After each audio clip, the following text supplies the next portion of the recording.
and I will open it up to our council for discussion. And Councilmember Benoit, I'll start with you. Sure. First, a couple questions for Tom. Tom, we had the another letter come in. It was from the caller that called in, Marty, and she mentioned that our ordinance was deficient. I looked at the letter and I think we talked, and it looks like most of the items that she said we were deficient weren't in the first ordinance, but we're in the second ordinance. Is that correct, Tom? Right, that's correct. If you'd like me to go through a couple of those points, I can do that. Yeah, if you could, please. Sure. So the city, as you mentioned, received another letter from attorney Marty Nicholson, which raises several points with respect to both the cannabis zoning ordinance and the cannabis licensing ordinance.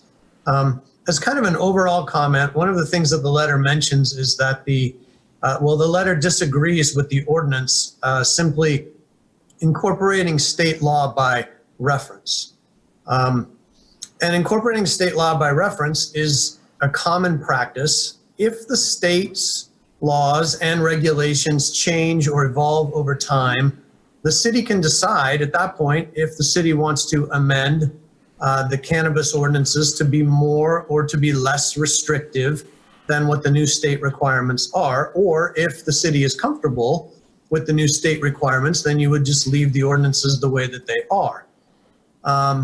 And if the new state requirements, if there are any changes, are acceptable, then they are implemented immediately without any further work or any further action needed by the council because they're incorporated by reference. But if you want to make a change, you still have that opportunity to process a code amendment.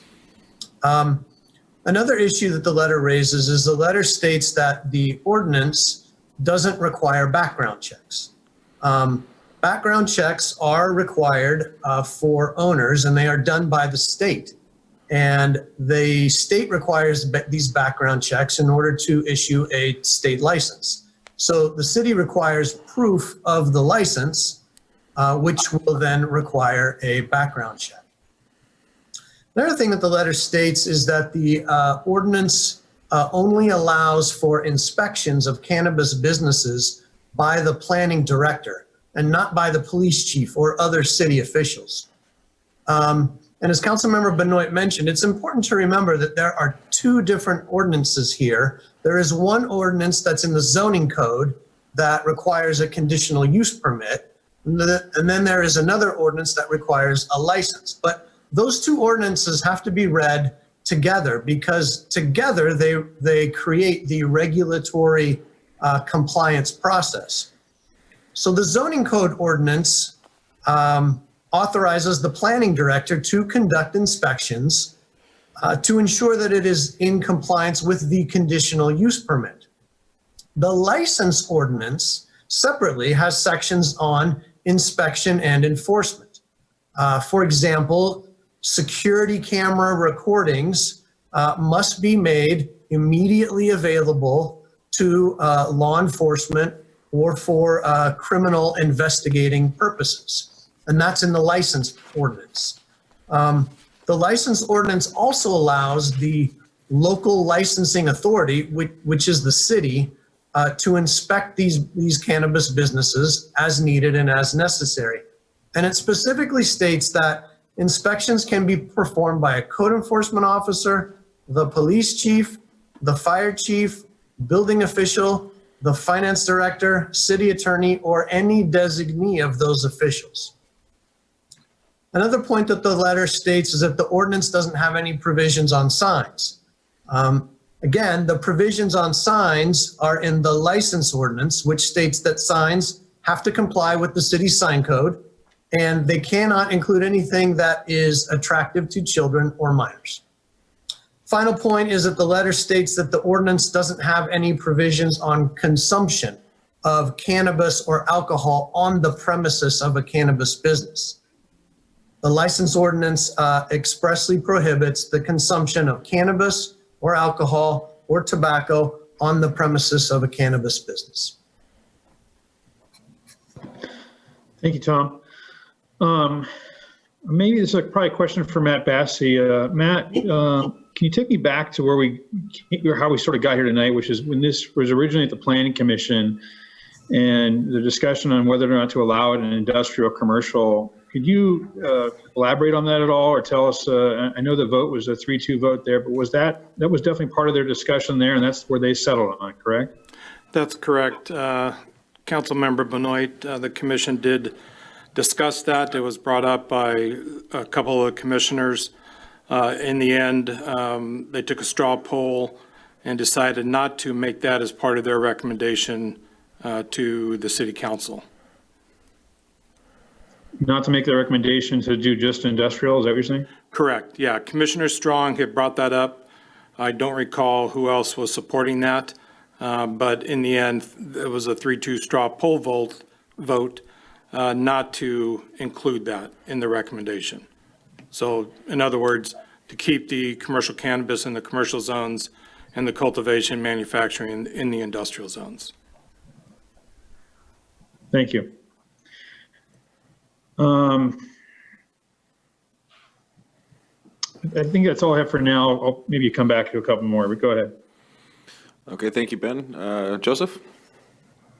All right. Well, I didn't really want to get into a lot of the stuff that people brought up, but I feel I owe an explanation on a couple of things since it got brought up multiple times. So one is the survey. I mean, really, again, all right, let's use District 3 as an example. There's about 3,600 plus voters here. If you divide 900, which is the survey, the rough numbers of 180. So I don't know if some areas got more than 180 or some got less. So we're going to go with just the straight division of 180 voters out of 3,600 voters in District 3. And I'm not sure when that's ever represented the will of the people in the United States of America. That poll or survey was designed to see what voters in November 2018 might do. Without going over the numbers, they missed their guess on how many would vote in favor of Measure AA by 17%. Well outside of the most generous margin of error for any survey I've ever heard. So it's probably good to just not keep relying on that as the basis of your vote and or opposition and or that it's the will of the people. I also heard about it should be put on the ballot. I personally asked the council to put this on the ballot during public comments in the past. And it also got brought up again during the Meet the Candidates forum in 2018. The council at that time, led by Tim Walker, refused. He even came out staunchly against the idea of putting it on the ballot. Now, if you thought, hey, this is going to go down in flames, why wouldn't you just kill it right then and there? The reason to not put it on the ballot is because they knew there was a high likelihood that this is going to pass overwhelmingly. And the only reason why the opposition is suggesting that now is the time, it's purely a stall tactic. So, you know, it's time for us to move forward off of this and reunite as a community and a city. And I'd like to see that based on the leaders of the city, whether it's elected leaders or other leaders. There's got to be dozens of leaders in this city, and we should move forward on that. So those are my comments on that. Then I did have a question about, there was the one public comment about having a Christian school, and like if she wanted to go into another area that had a cannabis retailer, a school is allowed to go there, right? It just doesn't work in reverse. Yeah. Correct. All right, I think that's where I'm at. All right, thank you, Joseph. Marcia? Well, first I want to answer Tim Mays. His 64% voted for it. I voted to legalize cannabis in the state of California. I didn't have a vote to have it in my city.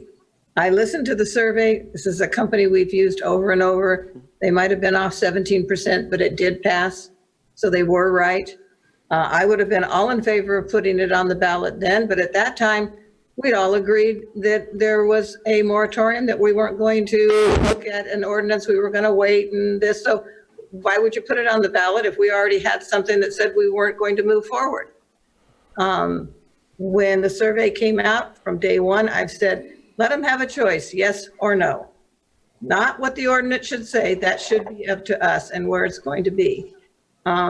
It's 15 minutes from my house, and I'm probably the furthest person in Wildemar to get over to Lake Elsinore to one of their dispensaries, 15 minutes. If it's about the money, about the taxes being here, then the people should have the right to have their say if they want it here or don't want it here. It hasn't stopped any of the illegal businesses in Lake Elsinore. There's still, we get reports every week where they raided this house, they raided that house, all the illegal grows. That's not even counting what's being sold on the street and what's being done out of people's homes and some homes here. You know, I had one right next door for a while, but I still feel like the survey said something, even if it was only 180 people. It said something to me that I can't ignore. If it's on the ballot and they all want it here, I'm all in favor. Don't have a fight about whether cannabis is good or bad. I think it has some good uses. I agree. But that's not the question. The question is, do you want it in your city and do you want it in retail? And I still have to go with what I feel like my constituents have told me, not only in the survey, but in letters and in phone calls, that they don't want it in the city of Wildemar. So that's where I am and will be. Thank you, Marcia. Mayor Pro Tem Bridget Moore. Hi, thank you, Mayor.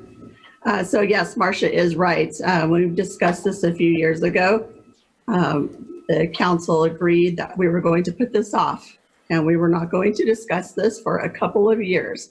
And then all of a sudden it came back. But that's neither here nor there. So yes, as Marcia said, Prop 64, the voters in Wildemar did vote to legalize cannabis in the whole state of California. But when you did a survey of 900, whether what district they were in, it was still 900 registered voters in the city of Wildemar, and they answered no. And they were asked 9 different ways, and they said no. They did not want a dispensary. They did not want manufacturing. They did not want testing. They did not want it here. So we're on city council and we have to make a decision. It's not whether I personally think, if we heard from Daphne, we heard from others, that's fine. It's not whether I think you should use it or not use it. I personally don't use, but that has nothing to do with it. We have to make a decision. If this is a new product that was previously illegal, now legal for the first time ever in Wildemar, and we have to make a decision. And how are we going to make that decision? We're going to gather information. We did a survey from a company that we used. They said, put the parks on the ballot and it'll pass, and it did. We used the same company and they said, put the 1 cent sales tax on the ballot and it'll pass, and it did. And we used the same company and asked, do you want cannabis in Wildemar? And they said, do not put it on the ballot. It will not pass. They do not want it.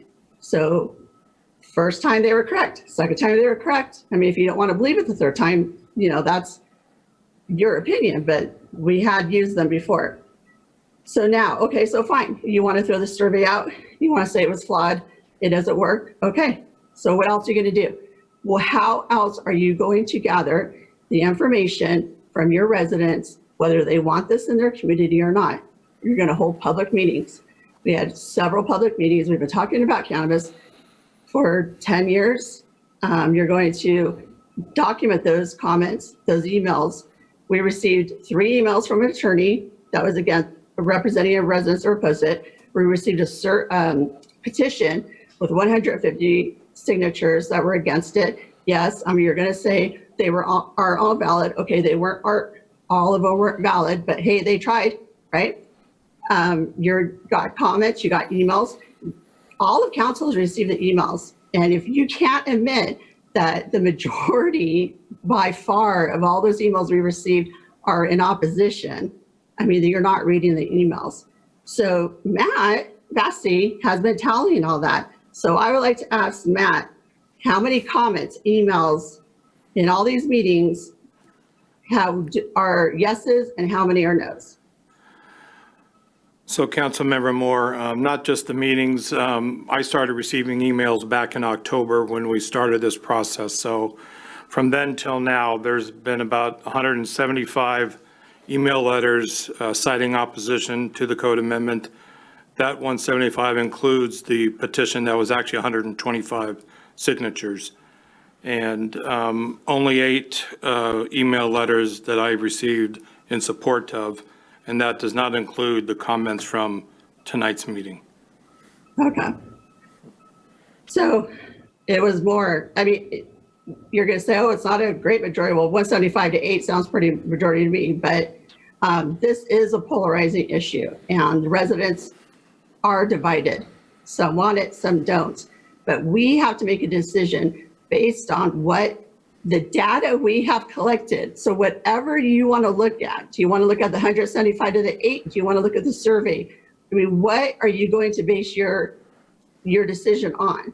Now, the last few days, it has changed. People have contacted me and it's changing a little bit. So they're saying, well, we're not so much against a cannabis dispensary here in Wildomar, but they don't want it in the commercial. And so that's the new thing. So I don't know. I know tonight, the only way to not go forward is not approve it. We have to actually go back to almost square one.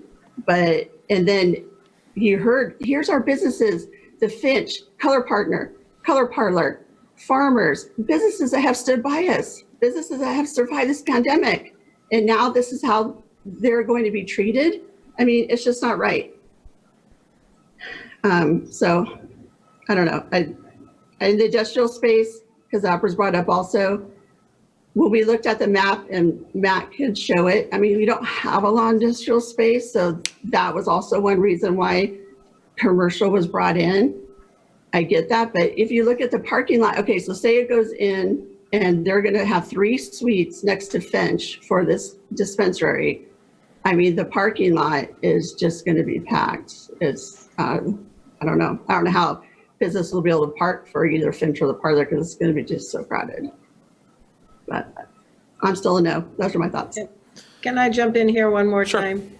This could have been a real simple answer. Put it on the ballot, yes or no. A long time ago, council has spent hours upon hours discussing this. Staff has spent, I don't know how much time discussing, 150,000 or so. I'm not even sure what the fees are up to now, but 40, 50,000 to put it on the ballot with a yes or no, and none of this discussion would have to happen. None of the dissent in the community would be happening. We wouldn't have this. We'd have the answer of what the people want in their city, period.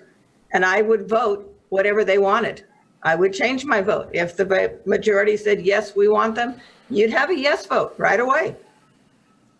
But until their voice is heard, I am the only voice that can speak for them. So I'm still a no vote too, Bridget. Thank you, Marcia. Anybody else want to have anything to say? Okay, Well, go ahead. let me jump back in, I guess. Would you agree that emails are anecdotal, that those aren't representative? Just like call-in on a radio show, it might give you the temperature of the callers, but it is not scientific. So an example of anecdotal. All you have to do is put it on the ballot and no. Okay. So anyway, going back to anecdotal, today, Bridget put up a post, and like within an hour and a half or so, there was over 100 comments. And one of the people that lives about a quarter mile from me had said, I would have no problem taking my grandchild to an ice cream store that's right next to a dispensary. And I was just stunned at the tenor of the comments. I was reading it like 10 to 1, but even if it was 3 to 1, that were completely in favor of it being not just in the town, off in an industrial park, but right there, just like whether it was a liquor store.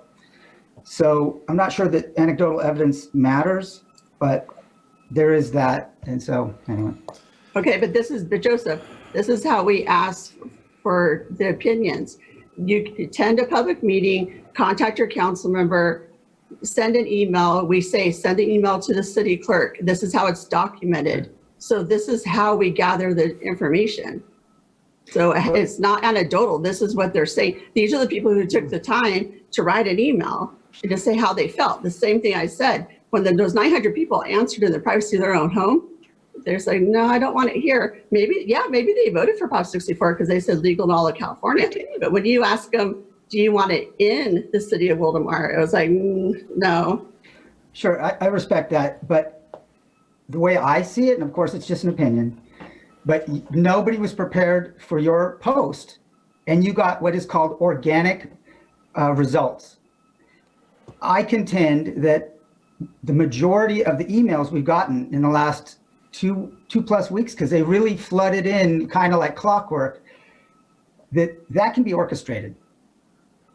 Your post was organic. It's just people that saw it, and it would be reasonable to say that the people that are that follow that page are generally amenable to you and like you. So it's not even like it was a group of the opposition. It was a group of friendly people that came in with some, very interesting comments that were not in line with yours. I don't think Bridget or myself, I didn't read Bridget's post. I don't know how many people answered. I'm not basing my opinion on what people did on social media. I'm basing my opinion on registered voters. That's who they called, registered voters in the city, not social media, not trying to push it one way or the other or get people to send emails or not send emails. You can do that with any subject. I want to know what the people who are registered voters and live here want in their city.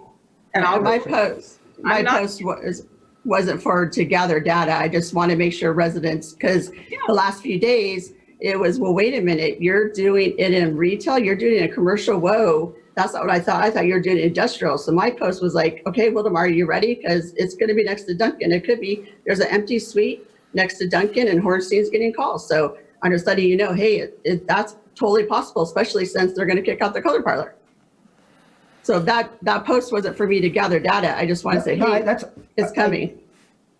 I agree, and that's why I said, I use the term anecdotal evidence, because anecdotal evidence is just things that you and I gather on our own, but not done in a scientific manner. And I'm just saying that I believe why aren't you that willing is to put it to the voters? So the emails that come in and is what we go by, and the cards that come, the people who participate in the meetings and the survey that we did, that's all the data that we have gathered. And so it's Bree who called in tonight. Bree called in tonight because of my post on Facebook.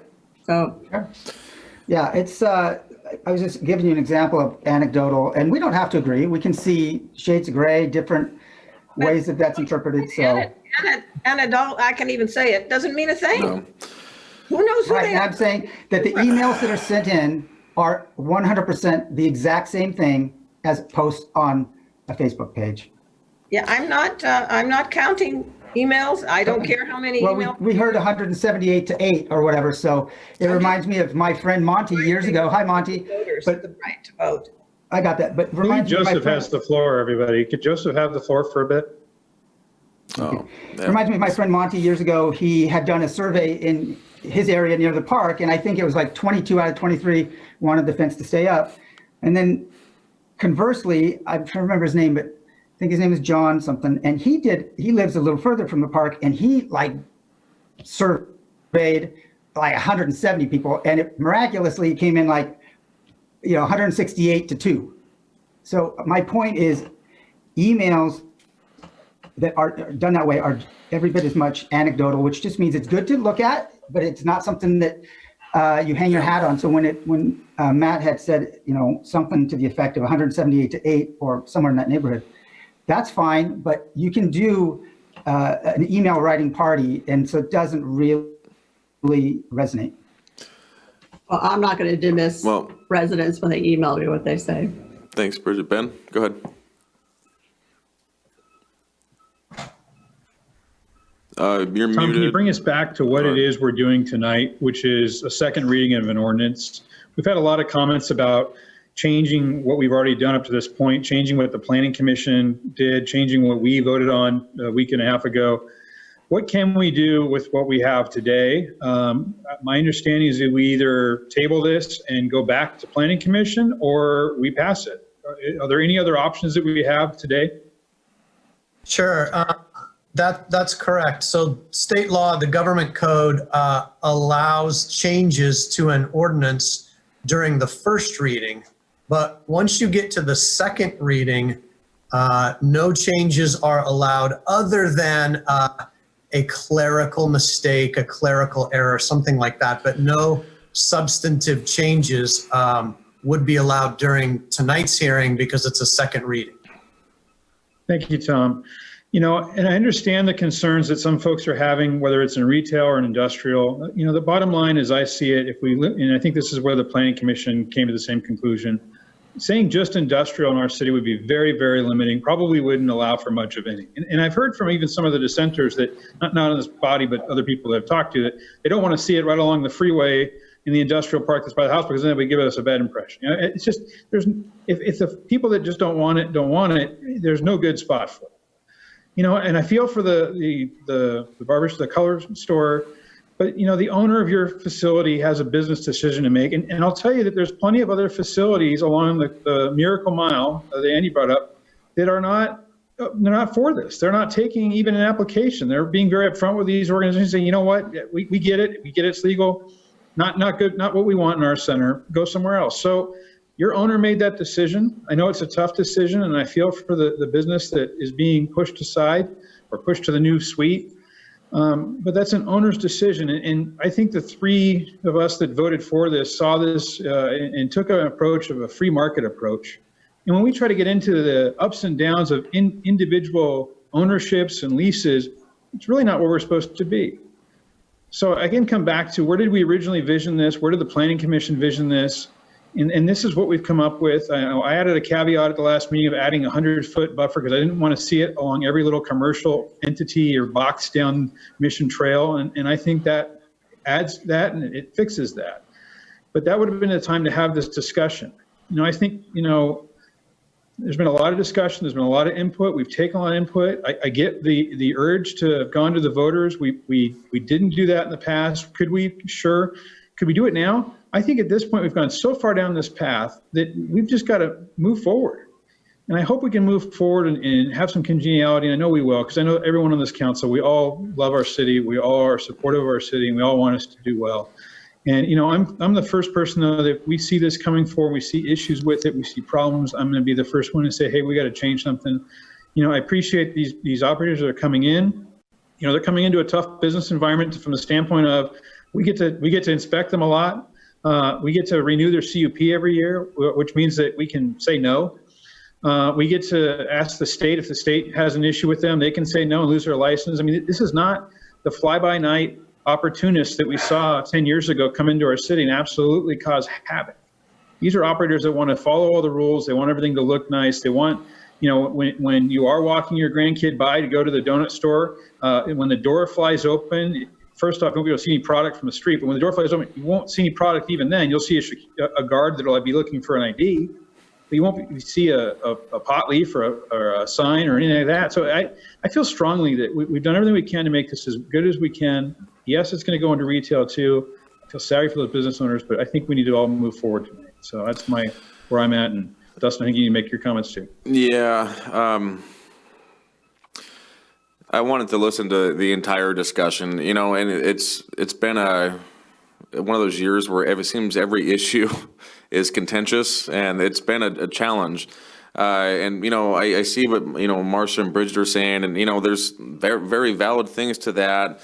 There's reality. I think we can all agree that this is one of those issues where there's good points on both sides, right? And I unfortunately have the easiest aspect from, you know, the poll standpoint. District 2, you know, is the one that said, yeah, go ahead, you know. And we all, you know, I think that Bridget and I and the council as a whole, with, you know, last meeting in the ordinance that is presented right now, we took the most pragmatic approach. And to echo what Ben just said, it's the free market, right? I look at government as creating the conditions for business, and it's up for those individual entities to do their thing. And I do know that there are a lot of places, just at least right here on the Miracle Mile, that are not open to. When I say places, I mean the owners of the developments aren't open to this type of business being in their plaza, right? And I'm okay with that. That's their decision, and that is. I don't want to be in the business of picking winners and losers. I don't like that idea, and that kind of translates to my COVID thoughts and everything else, right? So I can get pretty extreme pretty quick with government involvement, and I'm sure I've had those kind of conversations about COVID anyway. To Joseph and Bridget's point with that Facebook post that Bridget you just put up, a few hours ago. The part that frustrates me the most is the public participation or the lack thereof. It's, reading your post there, I would say by and large, Wildomar residents, and they all, took the time to comment on your post. And I just wish that same enthusiasm would go into our public meetings because, one, I think it's just inherently good to have max participation, right? The more that the public is involved in communicating, the better, things are just, I just think it's good. And we don't see that. I think I counted 12 to 15 speakers tonight out of 37,183 people. That's a little frustrating. I look at this issue as being one of those issues that we're going to have to kind of stand on our own with. I do understand that this, we would be at least the first city I know of in this area anyway that would be allowing it in the commercial corridors. And I want to point out that there's still another step in this process, right? So we passed the ordinance tonight. The next time, that we see a cannabis, type issue, it'll be when a business wants to open up, right? And we are going to have that discussion as far as how that looks. And I can tell you that we need to be judicious as a council because the idea is it needs to be the Apple store of a dispensary, right? It needs to be well-run, well-maintained, responsible owners, responsible neighbors. I mentioned in the coffee with the city yesterday, I think the concern was brought up with the smell. If you notice smell, I want to know about it immediately because it's in our purview to shut them down immediately if we need to. They need to be in compliance with. So those things, in reality, they're going to be under a more heavily magnified scope for the simple fact that this is, it's a new industry that's, legal in California, right? New in our city, and they're going to be under the microscope. So it's in their. I think they'll probably be the best neighbors that you'll have, really. And if they're not, they'll be out of there.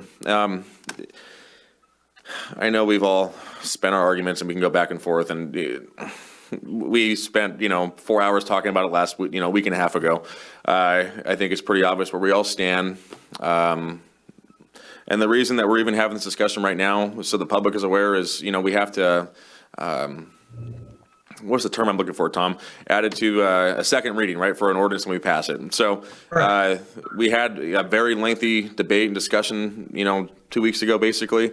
Marcia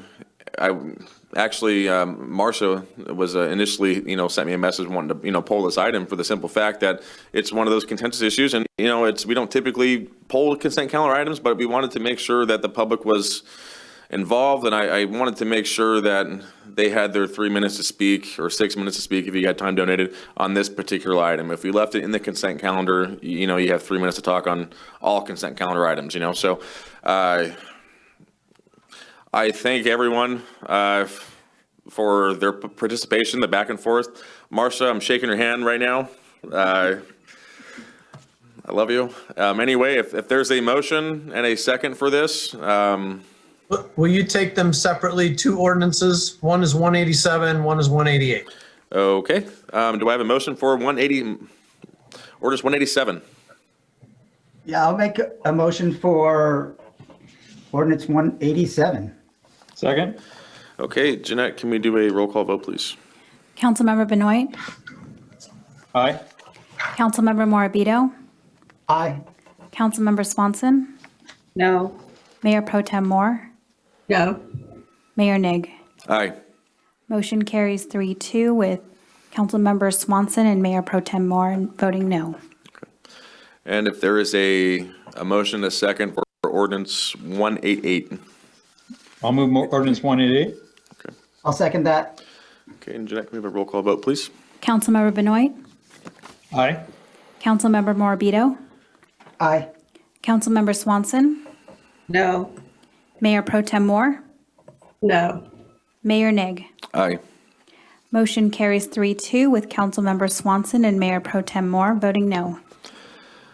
Okay. Again, thank you to my colleagues for the open dialogue and, the not being vicious or anything with your arguments. You see it on social media and it gets really challenging not to say anything because they're so personal, right? And we all are doing what we think is best for the city. We all live here. I have little girls here that are still going to school here, so just an overall thank you. Okay,